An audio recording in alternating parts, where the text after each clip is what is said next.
M이 이쪽이 살짝 좀 덜 떨어져 있으면은 저희가 우편 형태 있잖아요. 이 형태도 약간 좀 연상시킬 수 있거든요.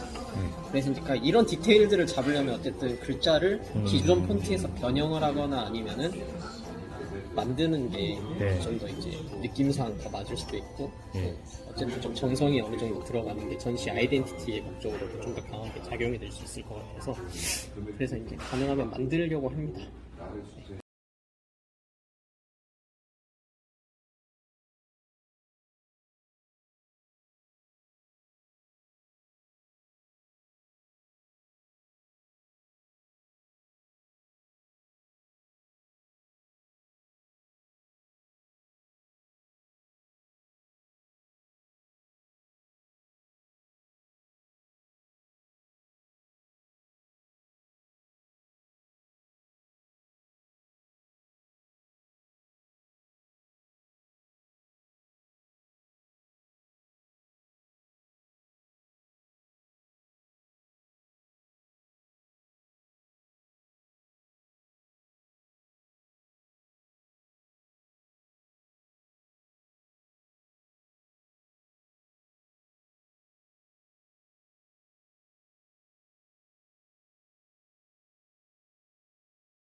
안녕하세요. 저는 빛을 통해서 세상을 보고 또 빛으로 작업을 하고 있는 김선희입니다. 전시명이 Light After Corner라고 해서 보통은 코너를 돌아 바로라는 뜻의 Right After Corner인 그 R을 L로 바꾸어서 전시명을 지었어요. 그 이유는 보통은 빛이 보여지기보다는 공간 너머에 있는 경우가 많아서 Light After Corner라고도 했고 이번 전시를 진행하게 되는 이 공간이 계속해서 관객들은 들어왔을 때부터 코너를 돌아 들어오게 되고 그리고 또 작품들을 보면서 계속 코너를 돌면서 전개되는 작품들을 보게 됩니다. 그래서 지금 이 전시 공간에서는 그렇게 코너를 돌아 빛을 경험을 하면서 제가 생각하고 있는 관찰에서부터 또 그것이 오브제가 되기도 하고 또 스케치가 되기도 하고 비디오로 또 남기도 하는데 그것이 또 설치미술이 되기도 하는 그런 다양한 전개가 있는 과정을 함께 경험을 했으면 하는 마음으로 전시를 진행을 했습니다. 이 전시는 북촌에 있는 크래프트 언더힐이라는 곳에서 진행이 되었는데 이 공간 자체도 위치가 백인제 가옥이라는 가옥 옆에 위치한 갤러리라서 사람들이 도보로 이렇게 돌아왔다가 이쪽 공간이 가장 막다른 골목이어서 또 돌아서 나가게 되는 그런 입지적 조건도 사실 그 코너라는 갤러리 위치 제목과도 굉장히 잘 일치가 돼서 네, 그렇게 전시명과 전시를 그렇게 진행하게 됐습니다. 제가 저희 T5거든요. 예. 그거에다가 필터 그런 생각을. 너무 좋다. 역시 빛 전문가네요. 근데 이제 그렇게 되면 여기랑 빛이 좀 충돌되진 않아요? 미디어가 얼마나 와요? 한, 이 정도 되지 않을까? 예. 근데 또 보기에 따라 여기까지 올 수도 있어요, 네, 사실. 이게 이제 제가 얼마나 사이즈로 하느냐의 차이겠죠. 음. 만약에 하게 되면 그래서 이 사이즈는 사실 한 포근한 요 정도예요. 예. 물어도 날지 모르겠어요. 그럼 생각을 조금 해보셔야 되겠네? 네네네. 알겠습니다. 그래서 잘 몰라요. 저는 제 첫 명함이 마시멜로였는데 아 그래요? 조금 유치하게 느껴지긴 했어요. 제 스스로는. 그래요? 예. 그렇구나. 의욕적으로 이렇게 하긴 했는데 근데 또 색깔을 뭐 빨간색 막 이런 식으로 매겨서 그런 것도 있긴 한데 그럴 수 있죠. 예. 근데 이게 이제 평활성과 탄력, 이게 부드러운 질감. 제가 원하는 거는 이제 블랙이 인쇄됐을 때 느낌이 어떤지 그게 이제 좀 궁금한 건데 블랙이 보통 인쇄됐을 때 그 블랙으로 표현되는 종이들의 재질의 특징이 텍스처가 없어요. 그리고 이제 보통은 이게 이제 이런 육포처럼 합성지일 때가 이제 좀 더 그런데 이런 합성지는 대부분 광택이 있어요 또.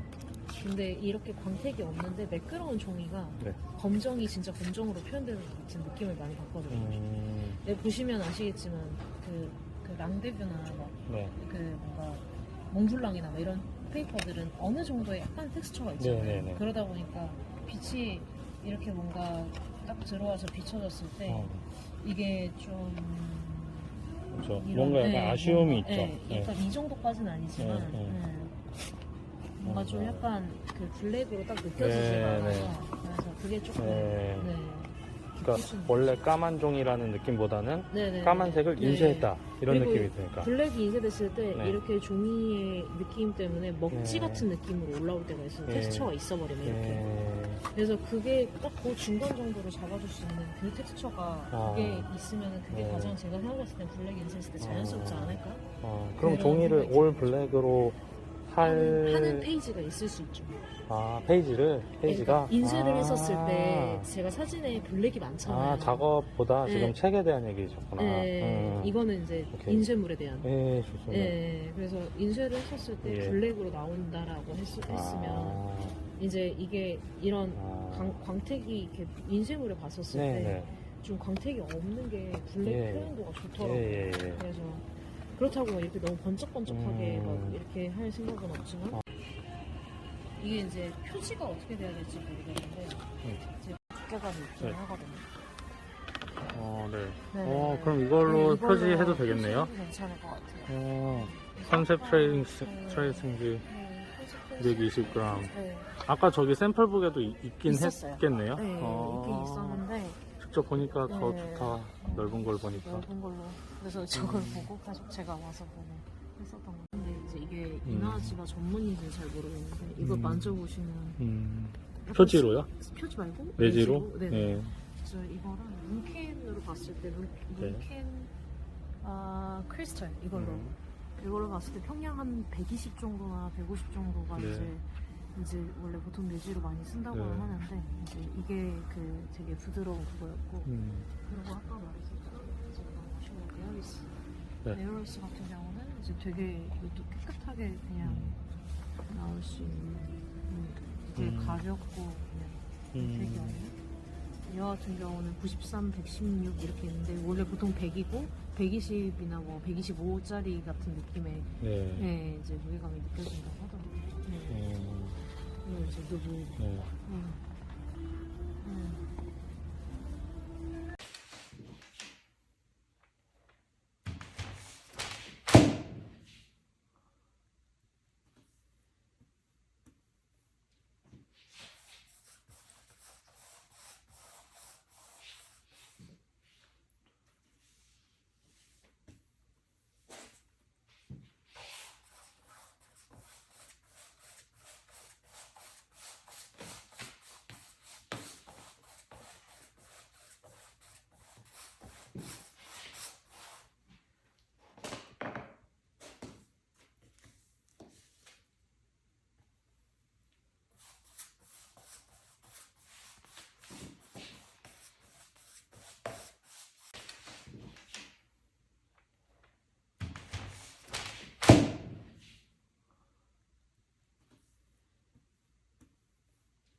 네.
네, 그 여기가 지금 옆쪽은 빠지죠? 제가 한번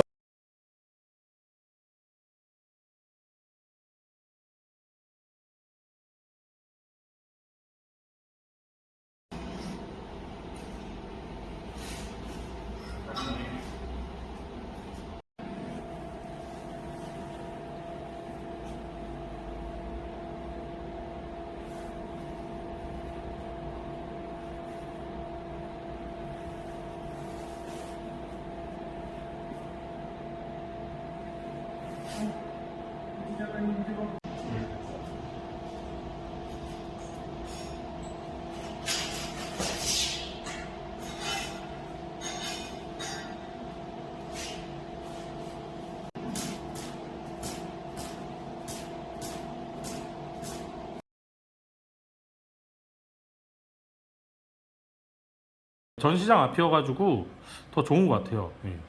저도 작업실 가까이 있는 전시장에서 전시하니까 되게 편하고 재밌는 기분이 듭니다. 저기서 전시 해보고 싶다 이런 생각 하신 적 혹시 있으세요? 근데 저기 사실 공장이었는데 예. 공장 때부터 저런 작업실 있으면 좋겠다 아, 생각했었거든요. 예. 네. 저기가 또 그 전시 공간으로 바뀐다는 소식을 듣고 반가웠죠. 여기는 주로 카페나 술집이 많이 생기는데 저런 전시 공간 생기는 게 반갑고 좋은 일인 것 같습니다. 그리고 몇 번 가보신 것 같은데 네. 그럼 오늘도 이제 보셨는데 이렇게 어디에다가 놨으면 좋겠다 이런 게 좀 더 잡히세요? 저기가 생각보다 해가 잘 들고 그 앞에 높은 건물이 없어서 하루 종일 해가 잘 들더라고요. 해 드는 쪽에 설치를 하면 좋겠다 생각하는데 그럼 1층 사이드 뭐 이런데 그런 데도 좋은 네. 것 같아요. 근데 뭐 단체전 특성을 알고 있으니까 뭐 그거에 맞추면서 네네. 할 수 있다고 생각해서 스테인드 글라스가 아무래도 해가 중요하죠. 빛이 네, 있으면 중요하죠. 또 어떻게 작업을 하시게 되는지 설명 좀 부탁드릴게요. 스테인드 글라스는 제가 제 소개를 이제와 하자면 배요한 스테인드 글라스라는 작가입니다. 근데 이름에서 알 수 있듯이 제가 성당을 어렸을 때부터 다녔는데 그 네네. 성당에 스테인드 글라스가 엄청 큰 게 있어요. 예. 근데 어렸을 때는 마냥 이쁘다고 생각을 했는데 점점 자라면서 이건 어떻게 만들었는지 누가 만들었는지에 대해서 궁금증이 갔다가 그래서 미술을 시작했는데 미술은 조각으로 갔어요. 네. 근데 작업을 하다 보니까 스테인드 글라스가 배우고 싶다는 생각이 점점 강해져서 공방을 찾아갔죠. 공방에서 배운 지 이제 10년이 됐고요. 설치 미술이랑 병행하면서 스테인드 글라스를 함께 하고 있습니다. 스테인드 글라스도 조각의 범주에 해당한다고 봐도 되나요? 저는 사실 스테인드 글라스는 스테인드 글라스라는 고유한 영역이 있다고 생각을 해요. 네네. 근데 제가 조각을 배움으로써 스테인드 글라스를 조금 더 입체적인 표현을 할 수 있지 않을까라는 생각으로 예. 저 나름에는 그 스테인드 글라스를 입체적으로 만들려는 노력을 하게 되더라고요. 어떻게 보면 조각으로 볼 수도 있고 스테인드 글라스로 볼 수 있는 교집합 같은 생각. 예. 저기도 보면 이렇게 얼굴 모양이 지금 되게 입체적으로 네. 그렇죠? 이렇게 평면이 아닌 그런 느낌인데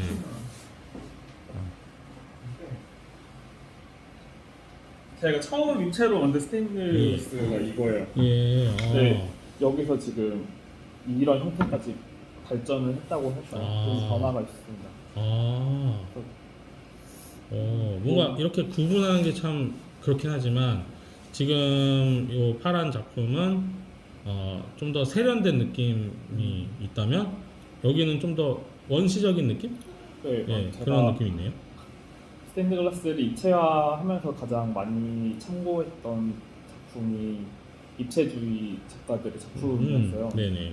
그러니까 평면을 입체로 표현한다는 그 느낌이 예. 있어서 스테인드 글라스를 입체로 하면 그런 느낌이 나지 않을까. 그리고 제가 스테인드 글라스 주로 사람을 만드는데 네네. 그 이유가 그 사람의 속성과 스테인드 글라스가 굉장히 많이 닮아 있다고 생각을 했어요. 네네. 그런 유리와 같은 그 속성이 사람 안에도 있고 그걸 통해서 사람을 표현하면 재밌겠다라고 생각을 하고 있어서 그런 사람의 입체적인 모습들, 네. 가면적인 모습들 그 스테인드 글라스를 통해서 사람의 형태로 만들고 있습니다. 스테인드라는 말이 제가 옛날에 맨 처음 배우기로는 때가 탄? 뭐 이런 말이었다고 들었는데 맞나요? 얼룩이 진? 맞아요. 스테인이라는 네. 단어 자체가 그런데 네. 옛날 유리 자체에 약간 페인팅을 불투명이 해서 있는 네. 그런 거 때문이죠. 맞아요. 그럼 유리- 그런 거의 매력이 있나요? 작가님 보실 때. 유리 자체에서 주는 그리고 유리가 어떻게 변화하느냐에 따라서 그 빛이 굉장히 많이 바뀌어요. 그냥 뭐 깨끗한 맨유리를 네. 쓰기보다는 좀 유리에 흠집이 있다던가 그런 스크래치가 있는 유리를 쓰면서 그 빛에 조금 더 풍부함을 주기도 하고, 그리고 어떻게 보면은 저희 내면에도 뭔가 그냥 깨끗한 면만 있는 게 아니고 네. 여러 가지 상처들이 있는데 예. 그 상처가 그 사람을 나타낸다고 생각을 해서 네네. 유리도 일부러 그런 유리를 많이 쓰려고 해요. 아, 그러면은 지금 이 두 점만 보더라도 유리도 지금 재질이 좀 달라 보이는데 그런 게 좀 고려가 된 거겠네요. 네, 다양한 유리와 색을 쓰려고 조합을 많이 해보고요. 예. 유리는 제가 직접 만들어서 쓰는 게 아니고 예. 다 이제 구매를 해서 써요. 예. 물감처럼. 근데 살 때 좀 고려를 하죠. 그때 어떤 텍스처가 있는 유리인지 색깔이 다양한지 그런 걸 고려하면서 유리를 구입해서 제가 딱 원하는 부분에 맞춰 네. 쓰고 있어요. 저번에 제가 들렀을 때 잠깐 저기 작업실 보여주셨는데 지금 잠깐 보여주실 수 있으세요? 지금 작업 중이신지는 모르겠지만 또 이제 들어가 보면은 그래도 예, 저번에 스케치도 좀 하셨던 것 같고 이 부분은 또 처음 보네요. 이거를 이번에 전시할 때 그러시군요. 중이에요. 제목이 혹시 정해졌나요? 아니요, 제목 아직 안 정했어요. 세 사람을 동시에 하는 거는 네, 저는 이번에- 처음 봤는데. 네, 저도 처음인데 그러시군요. 네. 이렇게 세 사람을 하는 이유가 저 작품을 통해서 네. 사람과 사람과의 관계도 표현하고 싶었어요. 예. 저희가 뭐 살면서 많은 사람들과 뭐 환경이라던가 음. 여러 가지로 영향을 받고 그게 투영된다고 예. 생각해서 음. 그 작품들끼리도 이 유리 자체가 투명하니까 서로 겹쳐놓기도 하고 그런 식으로 DP를 하는데, 그래서 이거를 세 개를 하나로 만들어 볼까 생각하면서 저는 인간 관계가 혼자 있을 때는 사실 관계 형성이 안 되고 네네. 둘이 있을 때는 너무 상반간에, 근데 그 세 명이 생기면서부터 조금 더 다양한 이야기가 네네. 생긴다고 예, 생각을 예. 했어요. 그래서 이 세 명의 서로 다른 사람을 하나의 작품으로 합쳐보자는 의도에서 네. 시도해보고 있습니다. 멋있네요. 제 전공이 커뮤니케이션 학인데 네. 거기서도 이제 3명부터의 그룹 커뮤니케이션이 어떻게 보면 제일 어렵다. 3명 아니면 4명이 굉장히 어렵고 미묘한 차이가 있다. 이런 얘기를 좀 많이 들었거든요.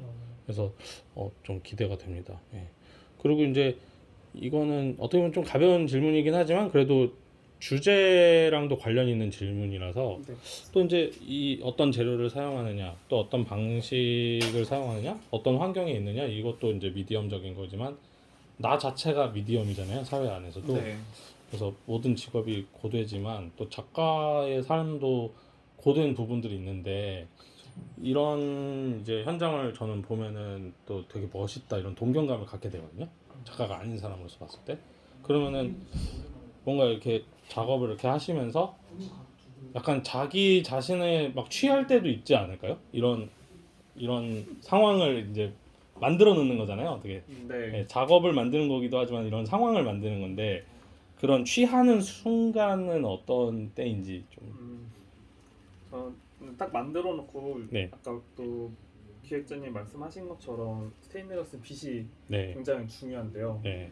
그 작품을 만들고 햇빛에 비춰봤을 때 네네. 나오는 그 빛에 취할 때가 있어요. 아. 이거 내가 만들었구나.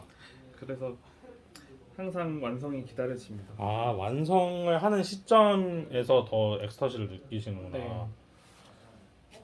그러니까 저는 뭔가 밖에서 보는 입장이다 보니까 오히려 이런 상황들 있잖아요. 네. 이런 거 자체가 너무 멋있어요, 진짜. 네. 근데 진짜 만드는 재미가 있으실 것 같아요. 그러면 여기서 뭔가 이렇게 또 다른 공정 관련해서 네. 좀 스페시픽하게 말씀 주실 게 있나요? 공정. 일단 여기 유리가 굉장히 다양한 색깔들이 있죠. 예. 여기서 제가 먼저 디자인을 합니다.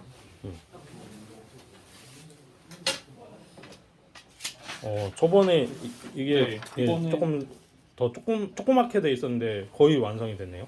유리 놓여 네, 있는 잘라놓은 게? 거는 예, 예. 그렇고 이제 페인팅을 얘네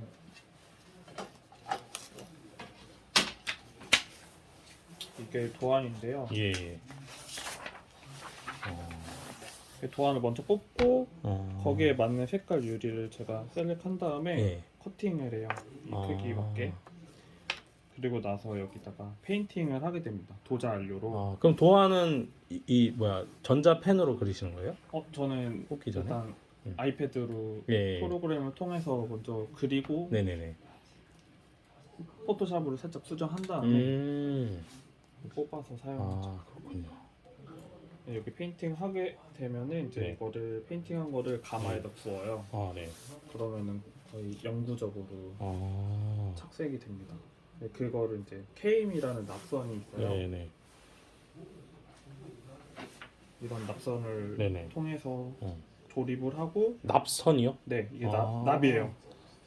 그럼 오래 만지면 안 되는 거예요? 만지는 거는 사실 납은 괜찮아요. 이게 피부를 통해서 흡수되진 않고 예. 터치랑 흡입으로 그 통해서 중독이 되는데 그럼 만지는 혀에 거는 대거나 이러면 안 되는 네, 거네요? 먹으면 안 돼요. 예. 네.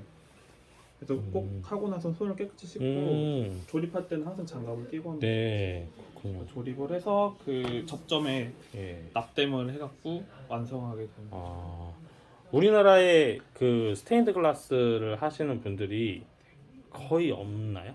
아니요, 생각보다 많아요. 근데 이제 조명이 안 된다 그러나 그러니까 몇 번의 붐이 있었는데 네네. 한 80년도에 한 번 붐이 있다가 지금 최근 한 몇 년 사이에 굉장히 많아졌죠. 그렇군요.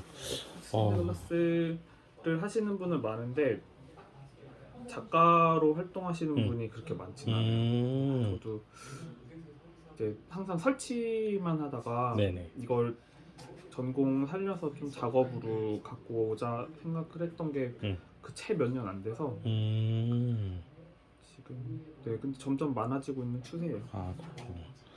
여기서 스테인드 글라스를 가르치시기도 하나요? 여기서? 네, 종종 가르치긴 하는데 네네. 지금 제 작업 위주로 네네. 공방을 운영하다 보니까 그 수업은 하진 않아요. 예, 알겠습니다.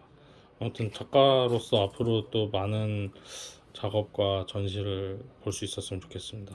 네, 인터뷰 너무 감사합니다. 네, 좋은 작업으로 다시 찾아뵙겠습니다. 예. 감사합니다.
진짜 모두. 네, 지금 제가 손에 쥐고 있는 게 틀을 뜨기 전에 만드는 샘플인데요. 이 샘플을 만들어야지 나중에 그 샘플로 거푸집을 만들고 그 거푸집으로 이제 한지를 채워 넣어서 제가 그 남맥이라는 작품을 만들게 되는데, 그렇기 때문에 이 틀이 저한테는 되게 중요한 건데, 이거 제가 만들다 보니까 좀 버리지 않고 이렇게 다 모아놓게 되더라고요. 그리고 그 틀에서 나온 한지 작품이 이건데요. 이건 사실은 망가진 작품인데 버릴까 말까 하다가 너무 애착이 가더라고요. 그러다 보니까 여기에 색깔도 칠해보고 이게 온갖 실험을 다 해보고 나니까 어느 순간 정이 들어버려가지고, 그 영화에 나오는 그 윌슨처럼 저한테도 이게 윌슨 같은 존재인데, 그러다 보니까 작업을 할 때나 전시장에 있을 때나 어쩔 때는 항상 옆에 이렇게 갖고 다니기도 하고, 저한테 좀 애착 인형 같은 존재가 되었죠. 그러면 이제 공표하는 작품은 아니지만 또 중요한 미디엄이 된 거네요. 네, 그렇죠. 따지고 보면 한편으로는 제가 없을 때 또 한편은 저를 보여주는 상징이기도 하고, 이게 어느 순간 이게 제일 눈에 가지 않는 존재였는데 어느 순간 없으면 안 되는 존재가 됐더라고요. 여기 보면 이제 오늘 좀 저 보여주시려고 네. 좀 이렇게 기록들을 많이 꺼내 주셨는데, 저번에도 이제 좀 보여주셨지만 오늘 좀 설명을 좀 해주시면은 어떤 것들일까요? 네. 여기는 기록물들은 제가 이제 작업 활동을 하면서, 그러니까 이제 항상 작가들은 갤러리나 미술관이나 전시하게 되면 그 결과물들을 갖고 와서 보여주잖아요. 그럼 그 결과물들이 분명히 시작이 있고 끝이 있음으로 인해서 그 결과물로 나와서 이제 전시장에 나오게 되는데, 그 과정들은 보여주지 않게 되잖아요. 그런 과정들을 하나하나 좀 놓치고 버린다는 게 너무 아쉬워서 그런 과정들을 이렇게 좀 기록으로 하나하나, 그리고 이제 연구해보는 과정들을 또 하나하나 기록하게 돼서 남기는 건데, 이 안엔 또 그러면서 작가가 어떻게 살아왔는지에 대한 그 삶, 그리고 또 신념, 그리고 그 안에는 또 이제 속상했던 그런 솔직한 인간의 마음까지도 다 기록을 해놓은 그 기록물들인데, 굉장히 옛날 신문들도 있네요. 예, 이거는 자세히 보면 그 어렸을 때부터 제가 모은 그 스크랩들인데, 옛날에는 뭐 이렇게 공룡이나 이런 생물들, 그리고 뭔가 신비로움, 그다음 신비로운 존재들, 그리고 이제 한편으로는 이제 좀 역사 공부를 하는 걸 좋아했어가지고 역사 유물이나 이런 특수한 어떤 기사들을 좀 모으는 거를 좀 좋아했었어요. 근데 이제 이것들이 원래는 창고 안에 그냥 묻혀 있었던 것들인데, 나중에는 꺼내봐서 지금 확인을 해보니까 제가 지금 작업을 하고 있는 그 영감을 얻는 매체들의 하나하나 이제 존재들이더라고요. 그래서 다시 이제 요즘 들어서 중간에 한 오랫동안 스크랩을 하지 않았다가 다시 또 이제 그런 또 다른 영감을 얻기에 필요한 이제 또 하나의 이제 연구나 수행 같은 과정이 또 되어버렸습니다. 이게 보통은 그쵸? 이게 이런 걸 초등학교 때 해도 버리게 되는데 이걸 정말 잘 보관을 해오셨네요. 네, 이게 처음에는 좀 버리지 않는 습관들이 있었는데, 그 안에 보면 솔직히 굳이 있을 필요가 없는 것들도 같이 모아놓기도 하고 쌓아놓기도 했었거든요. 근데 이제 그런 것들을 좀 정리하다 보니까 그 안에서 이제 수많은 추억이 담겨 있었던 물건들이나 이야기들이 좀 많이 있다 보니까 그것들을 이제 따로 분류를 해서 모아놓은 게 지금 한 벽에 많이 그걸 차지하게 책 수납장이나 이런 곳에 많이 좀 차지하게 됐고, 그 자료들이 이제 제가 작가 활동을 하는 데 있어서 많은 영감을 주는 존재들이 됐습니다. 그러면 이 중에서 내가 제일 시간을 많이 들였다, 그러니까 어떤 스크립도 있겠지만 내가 뭐 스케치도 하고 막 이렇게 기록도 하고, 저번에 보니까 문자도 자기만의 문자를 막 만드시던데 그런 부분 있으면 소개를 좀 해주세요. 제일 기억에 남는 기록물이라고 하면 전 아마 이 기록물인 것 같아요. 이게 아마 기록원은 2011년도긴 한데 아마 2010년대 때 중간중간 기록하다가 본격적으로 한 게 네. 2011년도일 거예요. 네, 네. 이때가 뭐였냐면 네. 보시는 것처럼 한 책이 좀 해져가지고 제가 네. 하나하나 펴가지고 다시 이렇게 예. 이게 파일식으로 해서 한 권의 책을 만들었는데 예.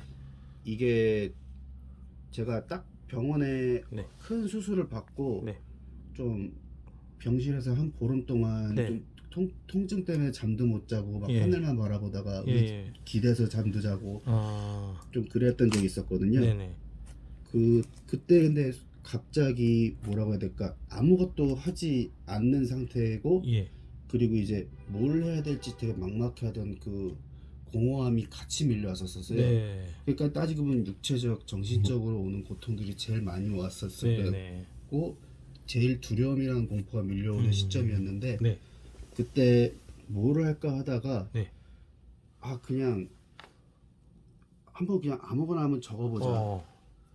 원래 평상시에도 뭔가 이게 항상 기록하고 적고 하던 습관이 있고 이러다 보니까 네.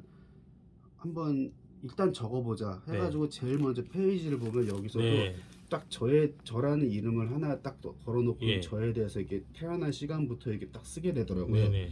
그러면서 그렇게 줄기차게 쓰다 보니까 내용들은 솔직히 두 손 넘지만 자세히들 막 보면 그 안에 뭔가 다 담고 싶은 글들, 이야기들, 네. 그리고 하고 싶은 말들, 그러면서 머릿속에 있었던 이미지들을 그리다 보니까 네.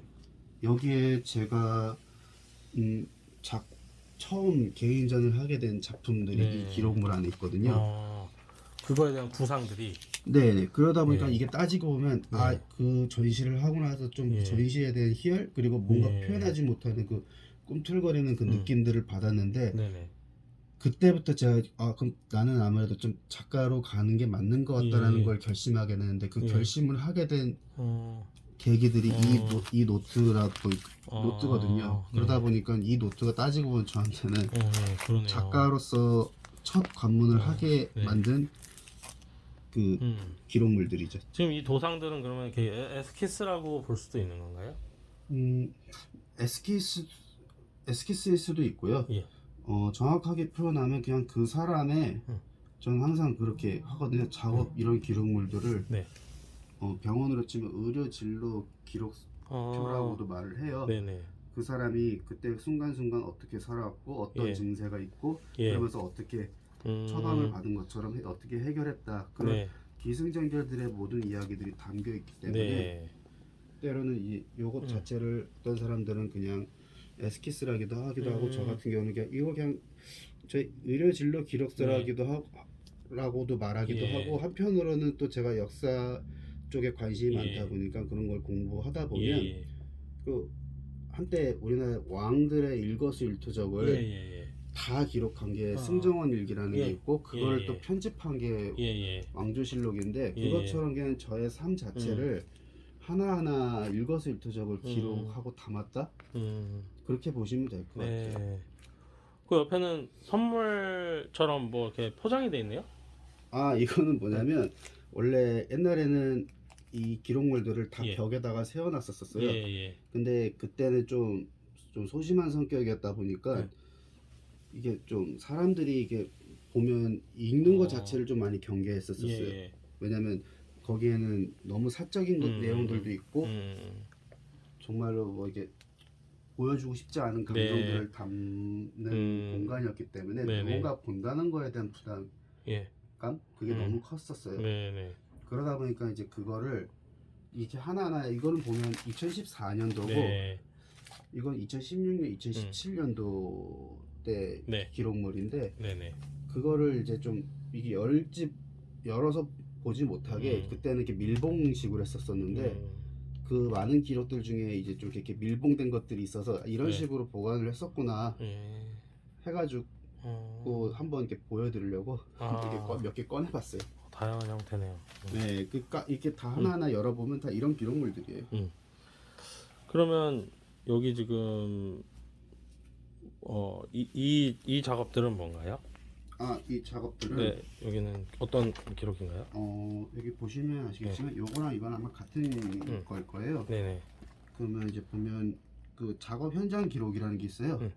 그러니까 이제 전 작업 일지를 쓰는데 알다시피 저는 그림이 아니라 조각이에요. 입체이다 보니까 현장에서 하는 작업들을 많이 하다 보니까 네네. 이런 거 큰 노트나 이런 것들을 일일이 들고 쓸 수가 없어요.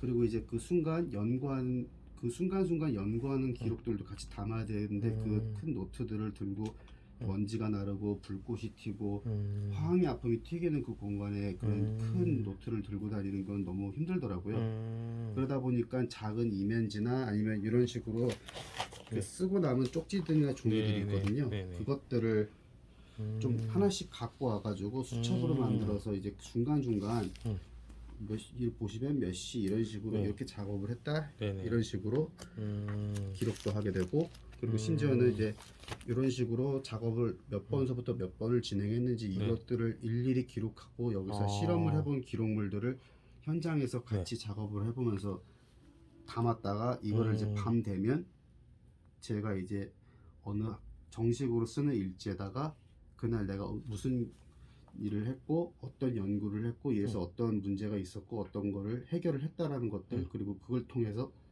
오늘 느꼈던 감정들이나 내가 해야 될 것들 그것들을 다시 정리해서 수록을 하기도 하죠. 작업실에 왔네요, 이제. 네. 네. 이 작업들은 뭐예요? 굉장히 큰데요?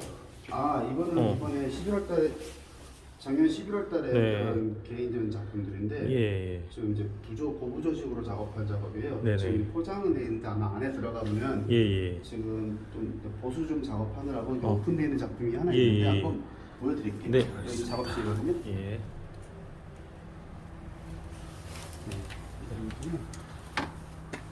지금 뭐 여기 보이는 거는 이제 다른 작가님이랑 같이 협업으로 네네. 지금 진행 중인 작업이고요. 네.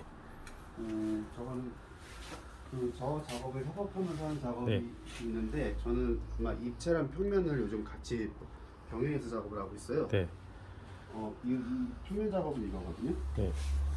이거는 이제 자개로 네. 저는 이제 미러시 배열로 해가지고 한 여백과 여백을 보여주면서 그 전체적인 그런 질서라는 텍스트를 가지고 작업을 하고 있어요. 네.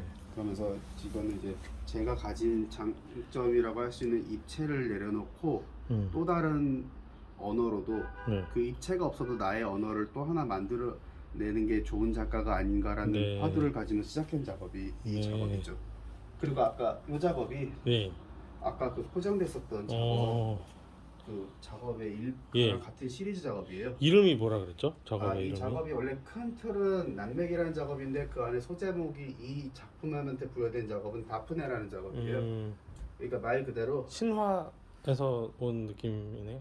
예, 그 신화에서 나오는 예. 그 어떤 한 그 정령의 딸 이름인데 네. 그게 말 그대로 어떠한 이건 되게 사적인 이야기일 수도 있는데 그 약간 그리스 신화에 나오는 이야기랑 저의 이야기가 너무 비슷해가지고 네. 그 이름을 따온 거예요. 따지고 보면 저도 그 신화에 나오는 이야기도 한 신이 한 여인에 대한 그리움으로 네. 시작되는 이야기고 그 여인 그리워하는 여인의 이름이 다프네인데 네네. 저도 좀 어떤 한 대상에 대한 그리움이 있었었는데 네네. 그 그리움이 정말로 좀 이루어지지가 않았는데 그 이루어지지 않은 거에 대한 아픔과 괴로움이 네. 좀 오랜 시간 좀 힘들게 썼었어요. 네. 그래서 아까도 기록물 안에는 그런 힘든 괴로운 마음들을 담았었었는데 그것들을 좀 작업으로 좀 승화해 보면 어떨까 해가지고 네. 작업을 만들었고 저 또한 그 그리워했던 대상이라는 그리스 신화에 나오는 이야기랑 너무 비슷해서 이 네. 작업에 대한 소제목을 난맥이라는 큰 틀 안에서 이 작업에 따로 다프네라는 이름을 부여하게 된 거죠. 야, 이 소재가 뭔가요? 이거 한지예요, 한지. 한지예요? 네, 야, 한지. 한지를 어떻게 이렇게 한지를 구체적으로? 네, 한지를 이제 직조도 하고 네. 찍어내기도 하고 음. 그러면서 이제 동시에 이제 그것들을 색을 입혀가지고 이렇게 작업을 진행하게 된 거죠. 네, 말씀 주세요. 네, 이 작업을 시작할 때 아까 말씀드렸던 그 그리스 신화에 나왔던 그 이야기처럼 저도 이 인간관계가 이게 원활하게 되지 않았었거든요. 그 원활하지 않던 인간관계랑 똑같이 이 작업은 이상 신기하게도 시작하고 준비하고 진행하고 완성하는 그 과정까지가 진짜 순탄치가 않더라고요. 그래가지고 참 만드는 과정 안에서도 다시 과거를 회상하기도 하고 한편으로는 좀 그냥 추억이다 생각하고 웃으면서 넘어가다가 한편으로는 좀 다시 또 마음이 가라앉지도 하고 참 여러 가지 감정을 오가게 하는 작업인 것 같아요.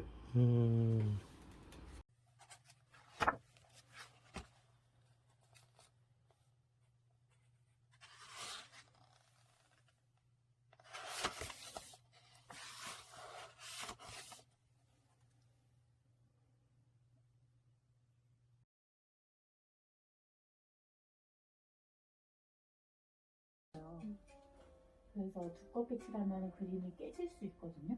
만약 비단을 정말 하고 싶다 이러면은 배접을 다 하고 하는 게 안전하거든요. 장제할 때만.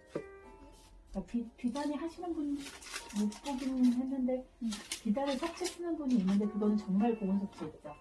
그렇게 반짝이는 정도가 아니고 그냥 석채를 쓰고 싶으셔서 그냥 되게 고운 석채를 쓰시는 분이 드물게 있어요. 석채가 워낙 비싸 보니까 많지 않아요.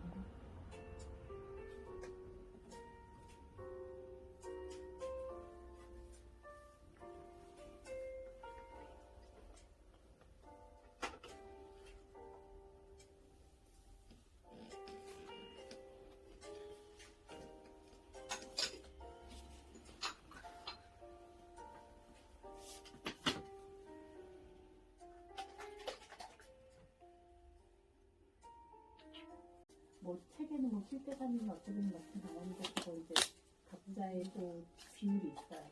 그럼 이건 그때 그림 가져와가지고. 초보 하신 데서 녹색. 저 녹색 하려고 하는 거 아니죠? 아니 그 봉지 그 이쪽에 뭔가에서 난 녹색 모르는 게 들어있어. 그 하얀색 그 도자기 그거 뭐지? 다랑아리를 그리실 때 쓰는 건데요. 이거? 다랑아리 부을 거 아니죠? 아직 안 보겠습니다. 아직 너무 기억이 없습니다. 그런 생각이 없어. 걔가 비단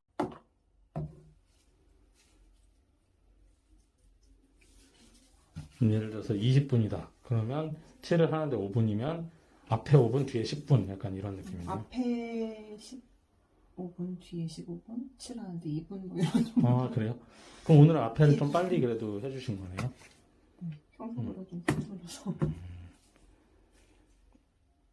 좀 과장해서 약간 그런 느낌이고 실제로는 좀 아니겠죠.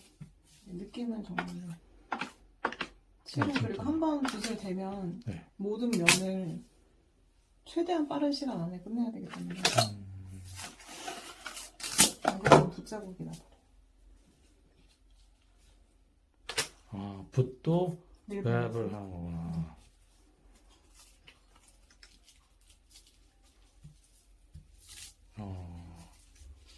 이렇게 생각하는 겁니다.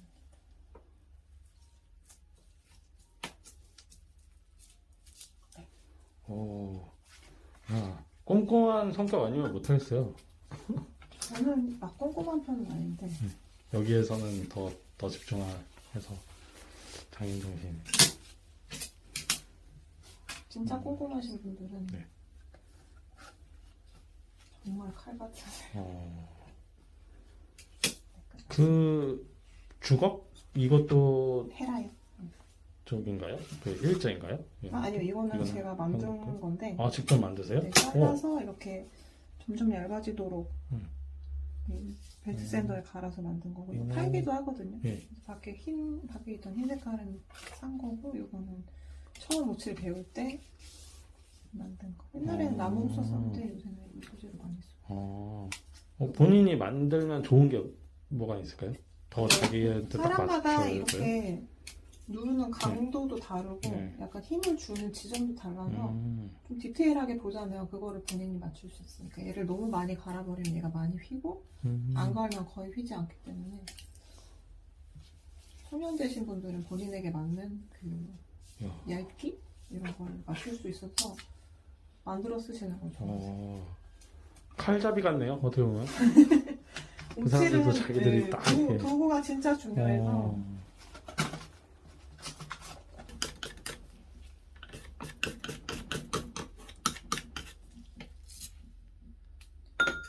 사람들이 보는 오칠의 흑채 작업이나 자개 작업이 그 작업을 하기까지 밑 과정과 후 과정이 사실은 그 두세 배 이상으로 길기 때문에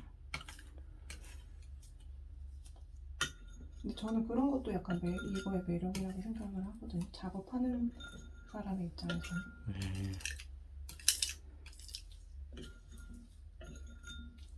어떤 뭐 기다림의 미학 뭐 이런 것도 있는 건가요? 조금 명상적인 부분이 있는 네. 것 같아요.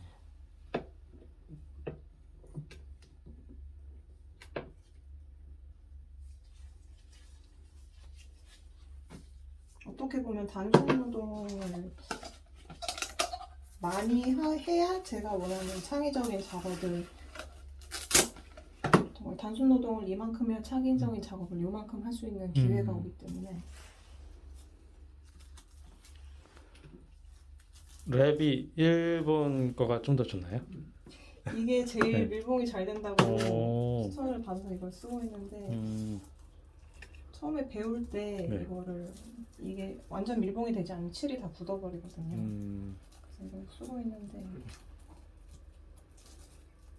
그렇다고 못 쓰고 있습니다.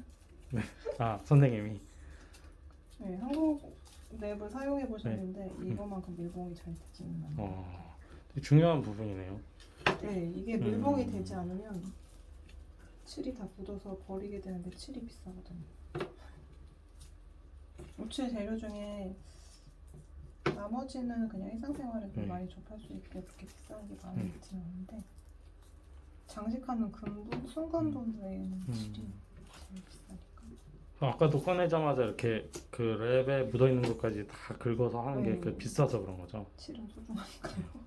그럼 약간 아깝겠네요. 지금 약간 이만큼 어쨌든 묻어나게. 그래서 더 빡빡 긁으시는 분들은 저거까지 테라핀으로 해서 하시는데 저는 그 정도로 꼼꼼하지는 않아가지고. 거의 뭔가 예전에 뭐죠 그거 요플레 먹을 때 아, 네, 맞아요. 네, 진짜 이렇게 뚜껑부터 핥아 먹듯이 진짜 그렇게 쓰는 사람들. 네, 그 정도 마음이 들을 것 같아요, 진짜. 정말 꼼꼼하신 분들은 그렇게 쓰고 있어요.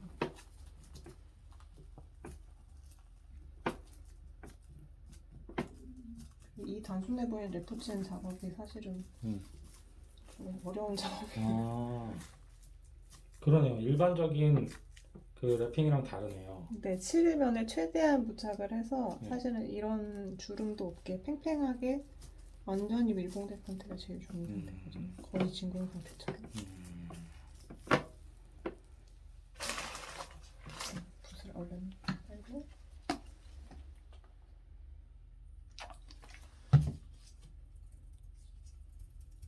그리고 처음 붓을 빨았을 때 나오는 이 테라핀은 칠 성분이 아주 많이 있기 때문에 이렇게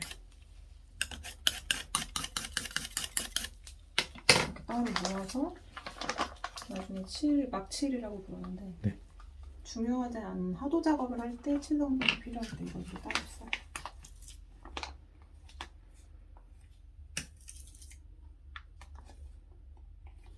약간 한약 느낌도 나네요. 거기 되니까. 먹으면 좋습니다. 근데 진짜 경건해지네요. 이게 까만색 재료 앞에서. 네, 작업 자체가 약간 사람을 그렇게 만드는. 네. 아까 약간 명상적인 작업이라고 하는 부분.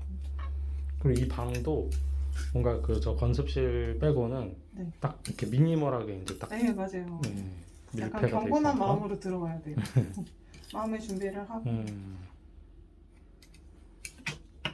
그럼 마음이 복잡한 날 들어와서 달래주는 효과가 더 클까요? 아니면은 그런 것보다는 처음부터 마음이 좀 이렇게 정리가 돼 있는 상태가 더 좋은 걸까요? 마음이 복잡할 때 정리해주는 효과도 있는데 육체적으로 너무 피곤한 날은 뭐 칠을 아주 잘하시는 분들은 다르겠지만 저는 칠 작업을 그러면 하지 않거나 제일 먼저 하고 다른 작업을 하거든요.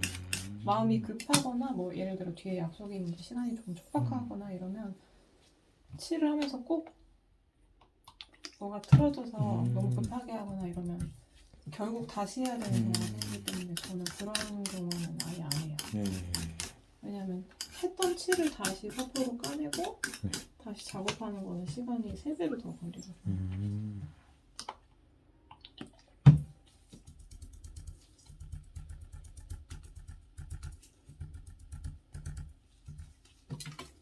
사실 사포 작업을 엄청나게 많이 해야 되는 과정들이에요. 칠 이후의 과정만 소개가 되는데 그 칠에 가기 전까지의 과정이 정말 길거든요. 그게 진짜 중요한 하도 작업이라서 거의 처음에 배울 때는 사포공예라고 저희끼리 많이 부르는데 그 단계를 그럼 넘어서지 않으면 뭐 칠을 포기하는 사람도 있겠네요. 사포에 사포가 대해서 너무 질려버리면. 하기 싫다 이러면 아마 오칠들은 할 수 없을 거예요. 이런 흑칠, 생칠과 흑칠을 되기 전까지 그 황토로 하는 투의 작업이 계속 덧붙이고 사포로 갈아내고 다시 조금 더 붙이고 사포로 갈아내고 이런 과정이라서